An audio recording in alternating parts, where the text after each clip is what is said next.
Hi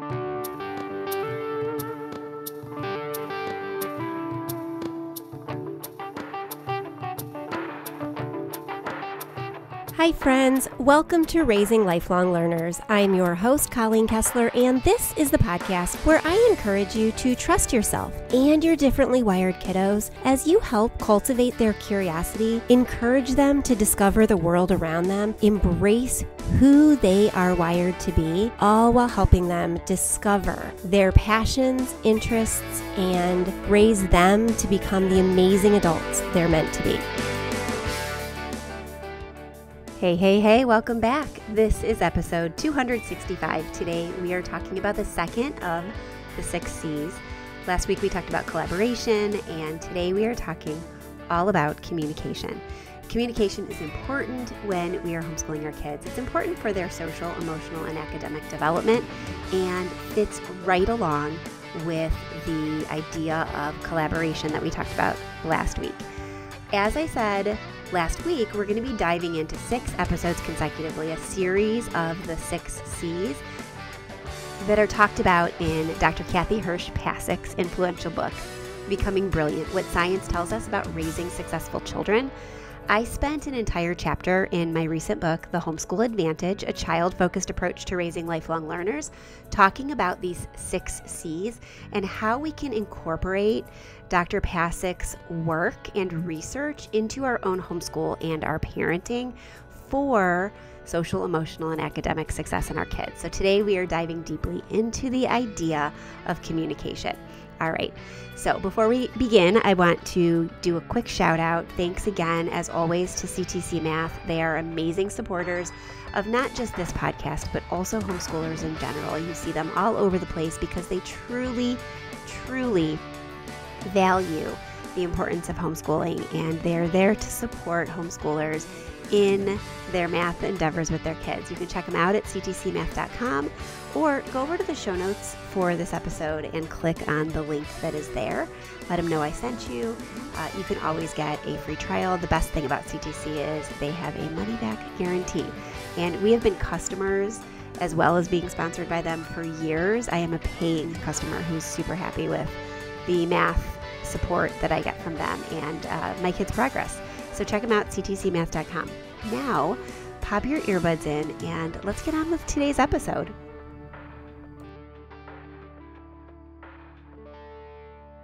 Hey there. Okay, so like I said in the introduction, we are going to dive into the second of Kathy Passick's 6 C's when it comes to how kids learn. Now, she's done a lot of research about how kids are social and how our brains are social brains, and we need that whole piece, all of those different pieces and components, particularly those that are involved with the social aspects of learning, in order to develop as fully developed human beings that can take their place in society and do the things that they're meant to do. So last week, we talked about the first of the 6 C's, collaboration. Now, Kathy Passick talks about 6 C's in her book. And like I said before, we are going to spend the next several episodes talking about them. The skills include collaboration, which we talked about last week, communication, which we're going to talk about today, content, critical thinking, creativity, and confidence. Okay, collaboration, just as a quick reminder, is an indispensable part of learning and growing because kiddos are inherently drawn to interact with others. Even newborn babies are captivated by human faces, and this early fascination is rooted in the science of how humans grow and learn, involving their neural network and how they understand social cues and the social brain. And in our homeschooling, we can collaborate with group projects amongst our family members, projects that the family gets involved in, like home improvement projects or vacation planning.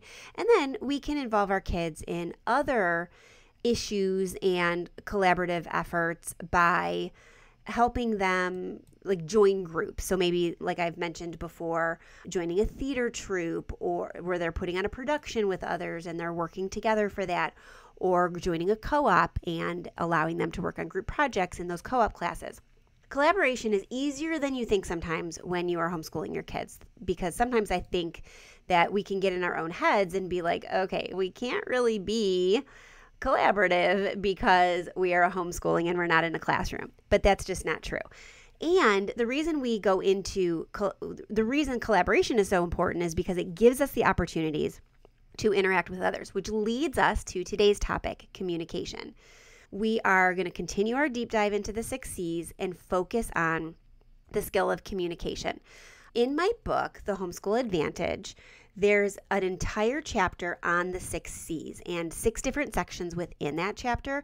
So I highly encourage you to pick up a copy of the book and check out that chapter, because at the end of the chapter, at the end of every chapter actually, there is a section called Try This, and it has actionable, bite-sized, easy to implement strategies for whatever topic was discussed in that chapter. And so you can implement those right away in your homeschool. And so check it out.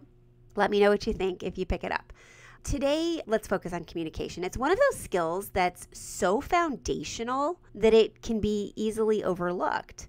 We might not think about it consciously, but the truth is, good communication skills are essential for just about everything we do in life, whether it's building relationships, collaborating, like we talked about last week on a project, or just expressing their ideas. Our kids need to know how to communicate effectively. So we're going to talk today about why communication matters, how we can help our kiddos develop this skill, and how it's at the heart of everything that we do as homeschoolers.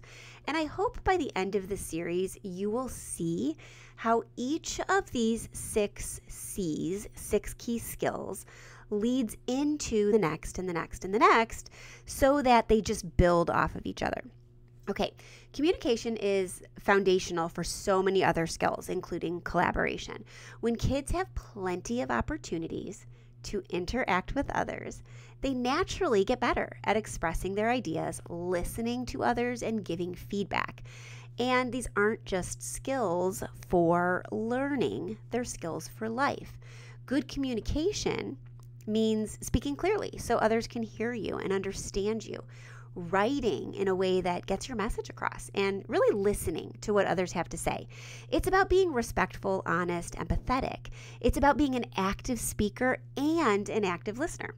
In today's world, these skills are absolutely essential. Whether your kiddo dreams of working in the science field, government, entertainment, sports, whatever, communication is going to play a key role in their success.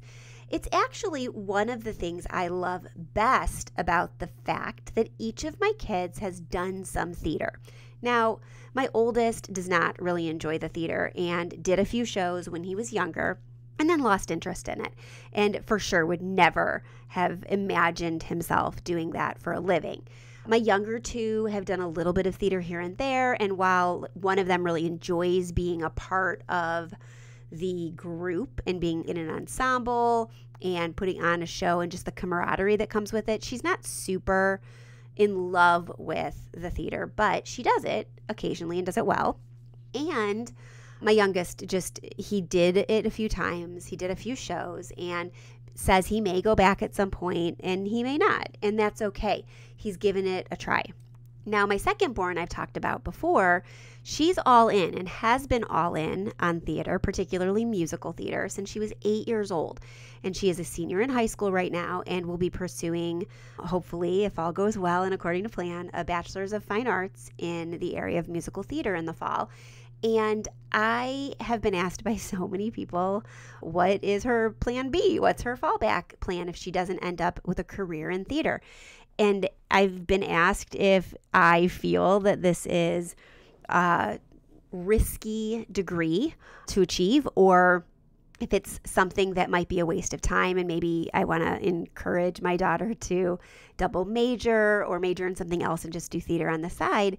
And it's interesting because I think that there's 2 things that are at play here. One is our society tends to value practical skills that they can see, touch, feel more so than the soft skills that are more abstract, and that people don't see all the time as entertainment as a valuable or vocation as, say, engineering or mathematics or teaching or whatever. And I actually disagree with that. I think that theater degrees are very valuable. Acting degrees are very valuable. The number of soft skills that people learn from being a part of the theater is staggering. They are constantly learning to get along with people. They are thrown into collaborative environments very quickly and are working with people, oftentimes people they've never met before, to put on a project at the end where everyone has an equal part, whether you are the lead, an ensemble member, a crew member, a stage manager, a lighting technician, whatever. The show can't go on without every single person pulling their weight. And not just the collaboration that goes along with that, but the communication that goes along with that. Everybody needs to be all in and understand where everybody else is coming from.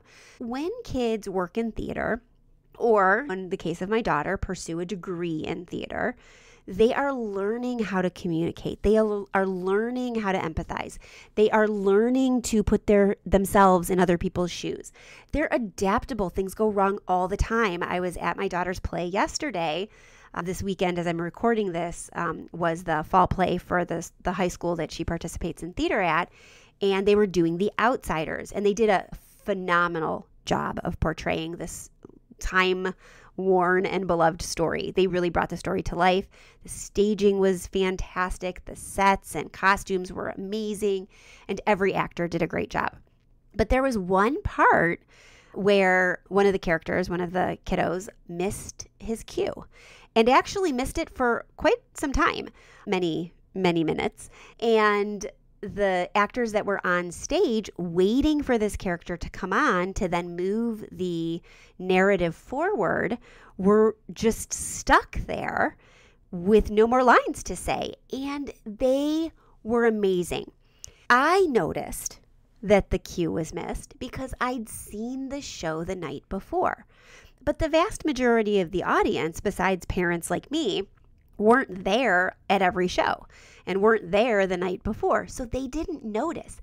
The reason they didn't notice was because the kids that were on stage recognized that something was going on and they needed to keep the narrative going. So they started asking each other questions about books and movies that they liked in character and keeping the conversation going. And what I thought was amazingly creative and clever about it is one of the characters, my daughter's friend, used this student's name, which the name of the student that missed their cue can also be a word in just regular English language. And she used his name in perfect context and in relation to the scene that they were playing so that it didn't seem like she was calling him, but she was. A minute of her using his name over the microphone and in context, he appeared. So it worked. It reminded him he was due on stage, but nobody knew that she was calling a kid. The resilience, the improvisational skills, the working under pressure, the communicating with others in creative and innovative ways is born in the theater. And so I think that there's so many skills you can gain from this. But that's not the only way to build our kids' communication skills. One of the most important aspects of communication, and one of the reasons we really want to focus and help our kids understand effective ways of communication, is empathy. It's the ability to put yourself in someone else's shoes, to know what others are feeling. But let's be honest, not everyone is naturally good at this. Kids and adults sometimes struggle with understanding one another's perspective, especially in this age of social media and constant bombardment from others and of algorithms that serve us exactly the same or similar perspectives as ourselves, so we can start to feel like everybody thinks like we do. So if you don't think the way that I do, you must be wrong, because all my social media feed is filled with is stuff that relates to what I feel, which just isn't the case. And so it's important that we encourage our kids to build their empathy so that they can communicate better.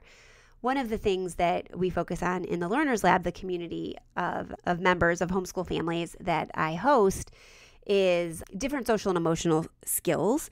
And over the 3 years that we've been in existence, we have revisited empathy and resilience in numerous ways. And if you're a member, go back into the archives, and there are resources to help your kids develop resilience and develop empathy using communication skills. So you can print those out or try those activities if you joined later than when we ran those challenges and activities, or if you just need a refresher. And then if you're not a member, we will be opening the membership up this week for the last time in 2024. And so you can jump in and you can check those out too, because the archives are available to every single member. Hey there. Okay, you've heard me talk about CTC Math for a long time. And I've been sharing testimonials from other people about it, but I want to share my own right now because it's been a while since I've talked about how we're using CTC Math.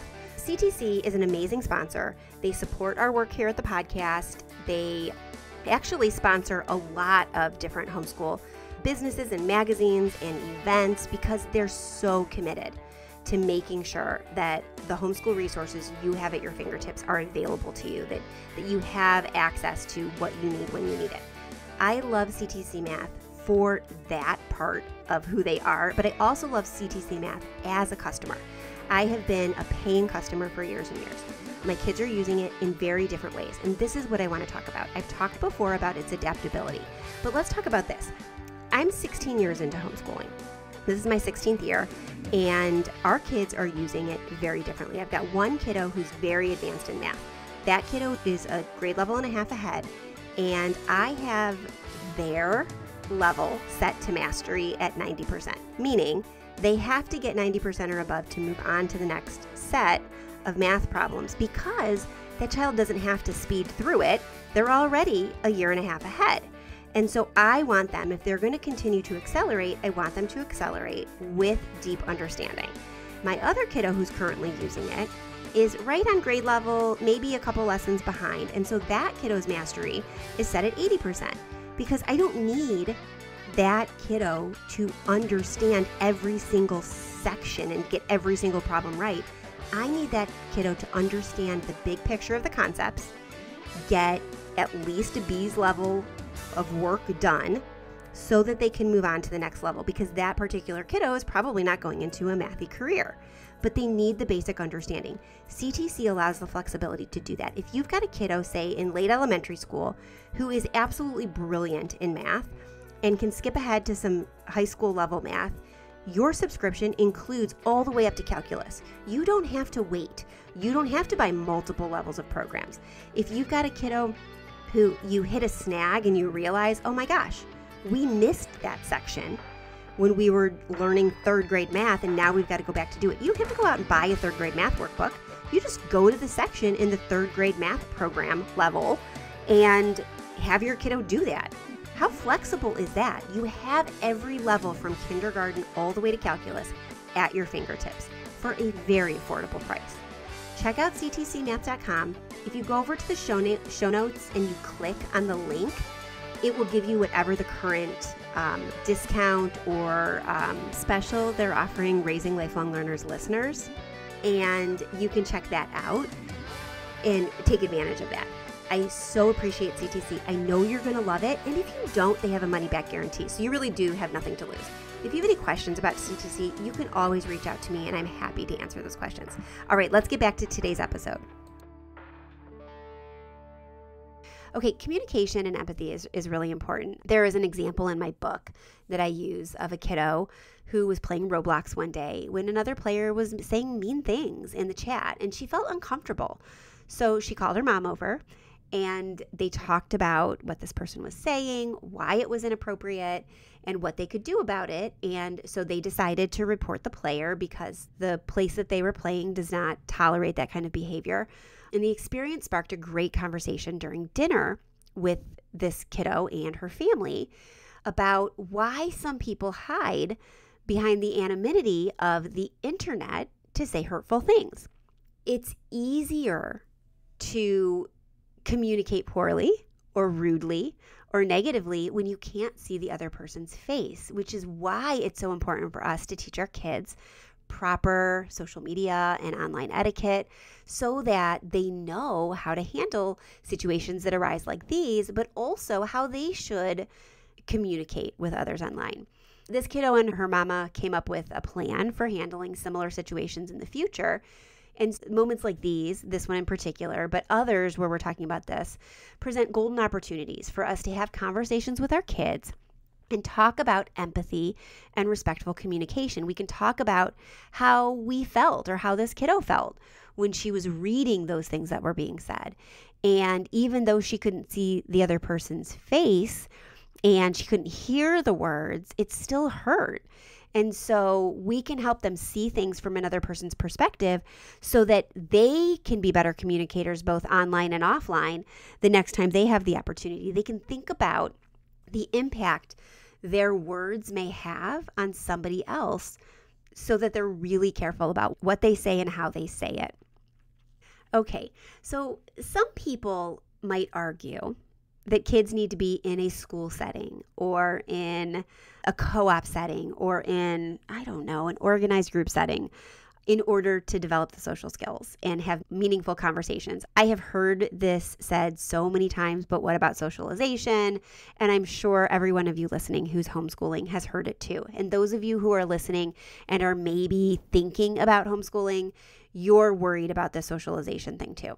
Let me tell you, it's not necessarily true. Many traditional schools focus more on delivering information. In fact, I would hazard to say that most of them do. They focus more on delivering information than encouraging actual dialogue. Kids are often expected to sit quietly and absorb what they're told rather than engaging in conversations that help them process and understand things. Unfortunately, we are living in a time when information is seen as more important, especially in a school setting, than collaboration and communication.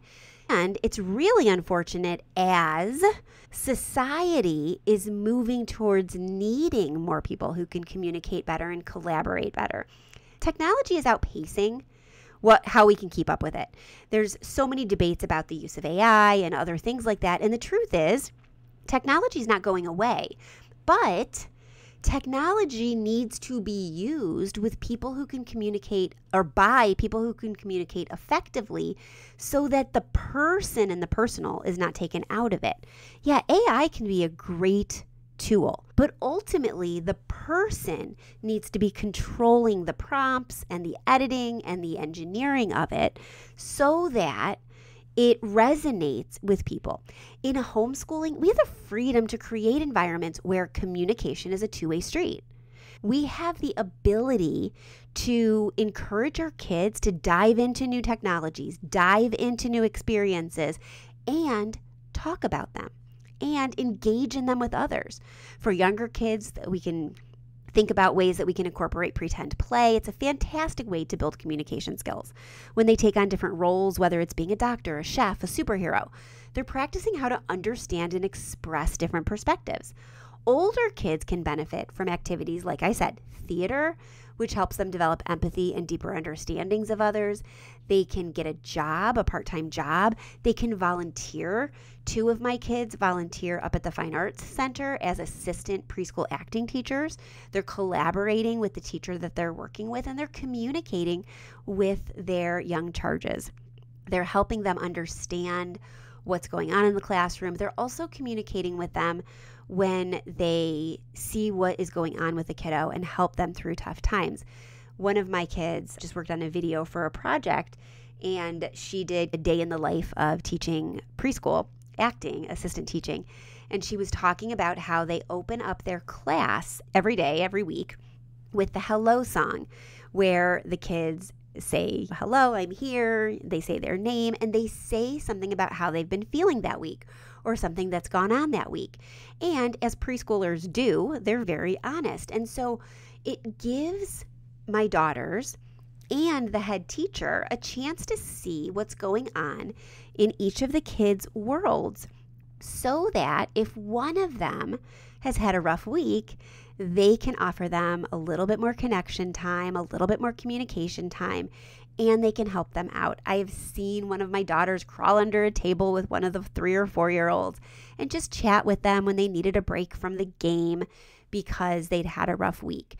Communication, empathy is so important. And so older kiddos can benefit from these kinds of activities too. And let's not forget, we're living in a digital age. Online communication is just as important as face-to-face interaction.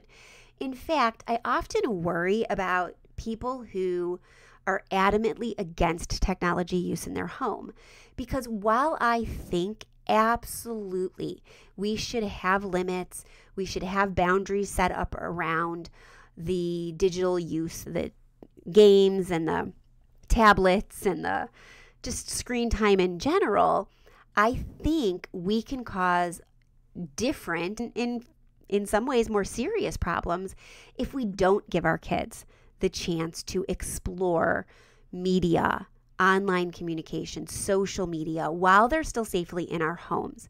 My oldest daughter has pretty much every social media. She's also 17. She started with just one, and she got to choose when she turned 13, which is the age they're allowed to have it based on the terms of service. And I know many kids have it much younger, but that was our hard line in our home. The terms of service say you must be 13, so you must be 13. So when they turned 13, they were able to choose one social media to be on. And that particular kiddo, my older daughter, is a very social person. And so within a couple of years, she had multiple social medias. And now again, she's a 17-year-old senior applying to colleges, and she needs to be on whatever she needs to be on so that I can support her and have conversations at home while she's still at home with me. My next youngest daughter, or next oldest kiddo, is 15 now, and she still only has one social media.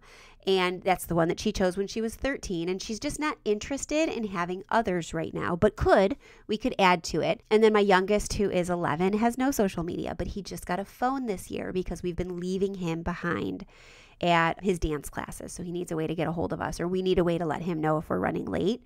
And so he has no social media on it, and he's got some very specific games on it. And so we're encouraging them to ease in.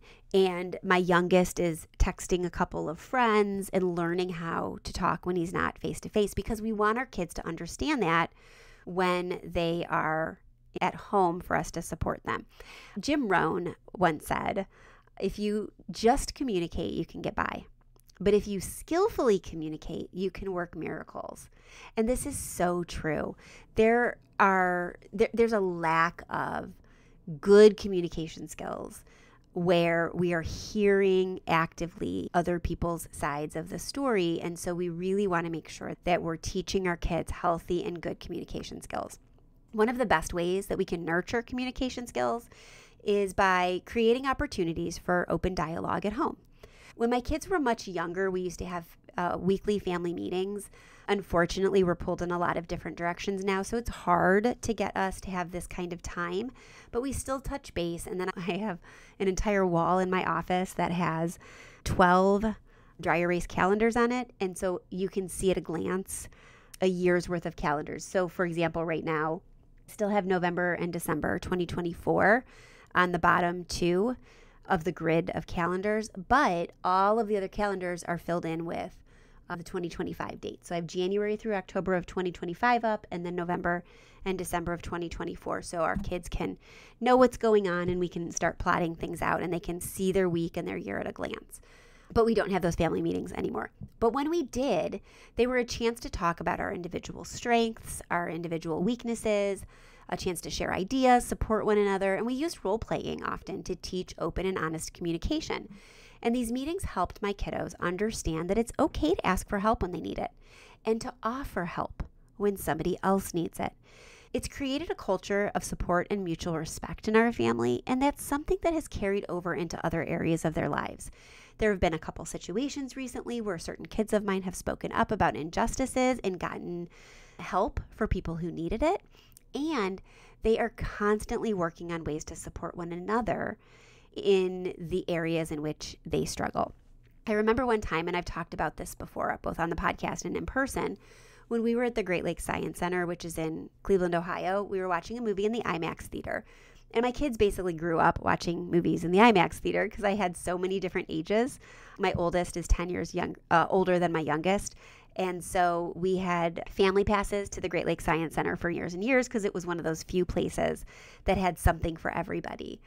And so we were watching this show, and my second youngest, Logan, who has anxiety, I've talked about her before. She has shared her own struggles with anxiety. We usually know what triggers her anxiety, but sometimes it just comes out of nowhere. That's how anxiety works, and it can be pretty tricky. So all of the kids know how to help her when she needs it. The music in the movie changed, and I felt her hand clamp down on my arm. Her eyes were wide. Her face was pale. The movie was it was a wildlife movie, and it followed the first year in the life of a chipmunk. And they had the suspenseful music and panned to an owl getting ready to swoop down where the chipmunk was running. I immediately just grabbed her and my 2-year-old at the time. Isaac was 2, so this was 9 years ago. Crazy how fast time flies. We quietly left the theater. I whispered to my older 2, we will be out on the tables, come out when the movie's over, and we skedaddled. Once we were outside, I reassured Logan the chipmunk in the movie was going to be fine because he was the star of the movie. The movie was about his first year, and of course he was going to make it through his first year because the movie would be lame if the main character died before even the middle of it. Pulled out some snacks, I pulled out a game, and we sat together until she calmed down. Later, the other 2 came out and told her that the chipmunk made it, rubbed her back. They just intuitively knew because we talk about things. Moments like this remind me why communication is so important. We had built a foundation of open dialogue and a mutual understanding.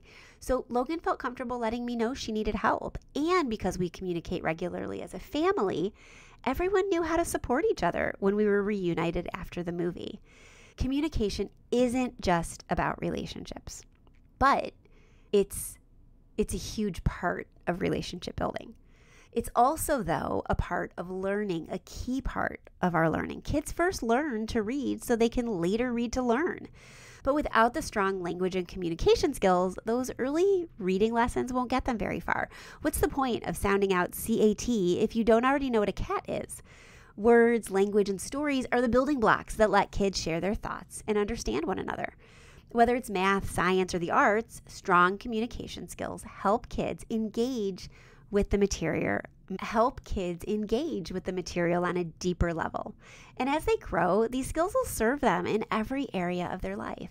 There are links in the show notes to a bunch of different ways that you can enhance communication skills, but the biggest thing that you can do is just talk to your kids. Talk early, talk often, ask them questions, be good listeners.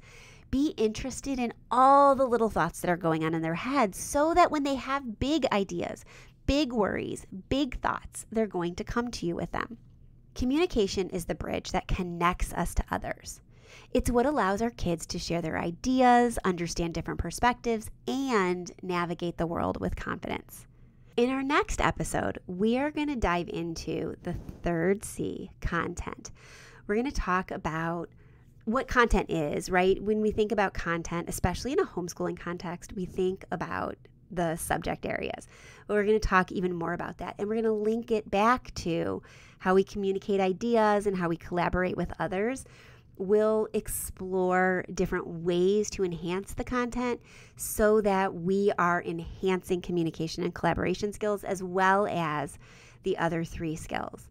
If you are not subscribed already to our podcast, please make sure you are so that you can hear the whole series. And if you enjoyed today's episode or you're enjoying this series or you think it could be helpful to somebody that you know, consider sharing it with a friend or leaving a review so it gets pushed back up in the algorithm. We talked about those pesky algorithms, right?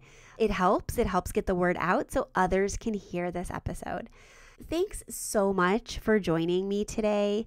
You can find links to resources all about communication and building these communication and empathy and resilient skills in your kids over on the show notes for this episode at raisinglifelonglearners.com/pod. You can find out more information about my book there as well as on Amazon or any place books are sold.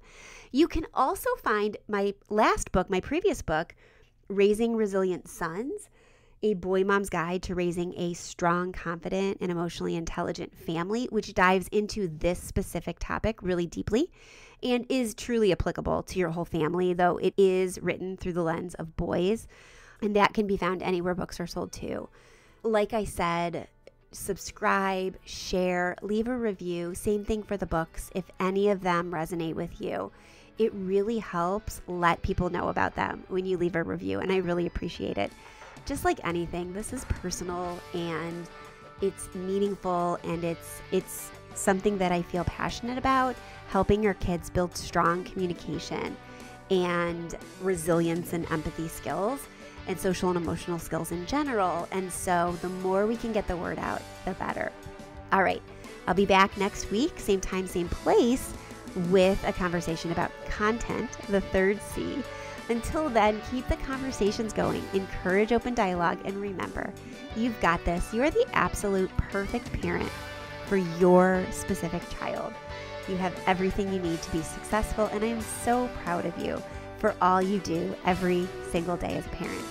Have a great week, love on those kiddos, and I will see you next time. Bye for now.